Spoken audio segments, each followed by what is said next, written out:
You think you made that choice. You really believe you decided to spend a frantic hour replaying that conversation, dissecting that email, or endlessly scrolling through scenarios that have not happened and probably never will. Cute. Because what if that was not a choice at all? What if your brain just got stuck on a loop? A faulty record player spinning the same anxious track until it wore a groove so deep you could not climb out? What if overthinking is not just an annoying habit, but a deeply ingrained survival mechanism gone rogue, turning your most powerful tool against you? And what if, just maybe, some clever people out there are counting on your brain to get stuck? We all know the feeling. That mental hamster wheel spinning furiously, going nowhere. You are trapped inside your own head, an involuntary hostage to an endless procession of what-ifs and should-haves. It is like your brain is trying to solve a puzzle with 1,000 pieces, but half of them are missing, and the other half belong to a different puzzle entirely. Yet you keep trying. You keep turning them over, scrutinizing the edges, hoping for a fit that never comes. This is not just being thoughtful. This is a full-blown mental traffic jam. A constant low hum of worry that buzzes beneath every other thought. Why does your brain do this to you? Why does it obsess over things it cannot change, predict, or even fully understand? And what does this frantic internal monologue actually achieve beyond making you utterly exhausted? The core of this mental gridlock has a name: rumination. Not a glamorous word, but an accurate one. Rumination is basically your brain chewing on the same problem or the same set of worries over and over again, without actually making any progress. Imagine a cow chewing its cud. Same principle, but instead of grass, your brain is redigesting anxieties, perceived slights, and future catastrophes. It is not planning. It is replaying. It is not problem solving. It is problem stewing. Your brain, bless its overachieving heart, is constantly trying to make sense of the world, to predict danger, and to keep you safe. Rumination often kicks in when there is uncertainty, or when you feel a lack of control. Your brain perceives a threat, even a minor social misstep, and goes into hyperdrive, reviewing every angle, every word, every possible outcome. It is like a security camera stuck on playback, searching for the exact moment something went wrong or might go wrong. It is an attempt to gain clarity, to find an answer, or to avoid future pain. But it is a self-defeating loop, because the more you replay without resolution, the more your brain just sees an unresolved threat, fueling more rumination. You think you are gaining insight, but you are just deepening the groove. This is not just a conscious choice to worry. A significant part of this endless loop is powered by something called the default mode network, or DMN. Think of the DMN as your brain's idle engine.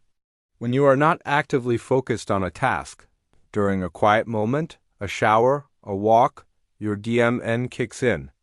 It is where your brain wanders, daydreams, processes memories, and plans for the future.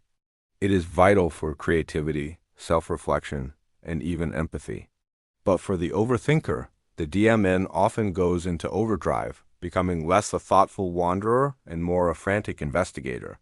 It takes that crucial self-reflection and twists it into self-criticism, turning future planning into catastrophizing.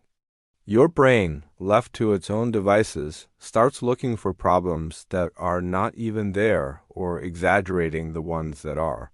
It is like a highly sensitive smoke detector that goes off every time you light a candle or even just think about lighting one. Then there is the subtle manipulation of attentional bias. Your brain is not just looking for problems. It is actively biased towards noticing negative or threatening information. If you are worried about your performance at work, you will suddenly notice every single raised eyebrow, every curt email, every quiet sigh from your boss. The positive feedback? Shrugged off. The normal interactions? Invisible. Your brain, in its anxious state, acts like a forensic accountant determined to find fraud, ignoring all the balanced books. It is looking for proof of your fears, and surprise, it finds it. This is not objective analysis. It is a meticulously curated echo chamber built inside your skull, confirming all your worst suspicions. And what about the illusion of control? This is where overthinking truly feels like a trap. We often believe that by thinking about a problem enough, we can somehow control the outcome, even if that problem is entirely external or in the past. It is the mental equivalent of pushing a broken car up a hill with your bare hands, convinced that sheer effort will fix the engine. Your brain, driven by the innate desire for predictability and safety, convinces you that if you just replay that argument one more time, you will find the perfect rebuttal, or if you just worry about that presentation enough, you will somehow prevent any missteps. It feels productive, but it is often just mental masturbation, providing no real solution, only a temporary, false sense of agency. This urge is amplified by the Zeigarnik effect, the psychological phenomenon where unfinished tasks nag at your brain. An unresolved worry feels like an unfinished task, compelling your brain to keep replaying it, searching for that elusive sense of closure, even when closure is not possible or necessary through thought alone. You are trying to tie a knot in a piece of string that just keeps unraveling. Imagine you are trying to choose a new phone. You spend hours poring over reviews, comparing specs, watching YouTube breakdowns. You're not just gathering information. You are engaging in a low-level form of rumination. What if I picked the wrong one? What if a better one comes out next month? What if this color is actually tacky? The DMN is buzzing, finding potential flaws. Attentional bias is highlighting every negative review. The illusion of control tells you that if you just spend one more hour researching, you will make the perfect bulletproof decision. Meanwhile, the phone manufacturers and tech reviewers are perfectly happy for you to spend that time. Your engagement feeds their algorithms, keeps you in their ecosystem. They subtly nudge your default mode network into overdrive, creating enough uncertainty to keep you hooked, searching for an answer they already have but will not give you for free. This is not just about big decisions either. Think about the casual comment you made in a group chat, that slightly off-key joke. For hours, your brain might replay it. Did I offend anyone? Did I sound stupid? Was it too much? Your DMN, ever vigilant for social threats, takes over. It is scanning for negative social cues even when none exist, because belonging is a primal need. And then you see similar content online, a social media trend about overthinking, and suddenly you feel a perverse sense of validation. Oh, it is not just me. That feeling, however fleeting, becomes another subtle hook, another reason for your brain to keep the overthinking engine running. Your identity starts to merge with the idea of being an overthinker, reinforcing the very loop you are stuck in. Here is the trick they use, and here is the trick your own brain uses on you. They thrive on the ambiguous, the slightly incomplete, the perpetually uncertain. Because an unresolved question keeps you engaged. It keeps you searching, scrolling, thinking. Your brain, with its DMN, its attentional biases, and its illusion of control, becomes the perfect consumer of this uncertainty. It is not about finding an answer. It is about the pursuit of the answer. That pursuit is valuable to algorithms, to advertisers, to anyone who benefits from your sustained anxious attention. They do not want you to solve the puzzle. They want you to keep picking up pieces, hoping one will fit, buying their products, engaging with their content, or simply dwelling on the problem they might have just subtly introduced. Your brain, in its noble attempt to protect you, becomes a free labor force for the attention economy, churning out worry that benefits everyone but you. So, how do you dislodge that record needle, stop the hamster wheel, and reclaim your mental landscape? First, recognize the loop. When you find yourself replaying something for the 10th time, ask, is this rumination or problem solving? If it is just replaying without new insight, it is rumination. Stop. Interrupt the pattern. Second, challenge the illusion of control.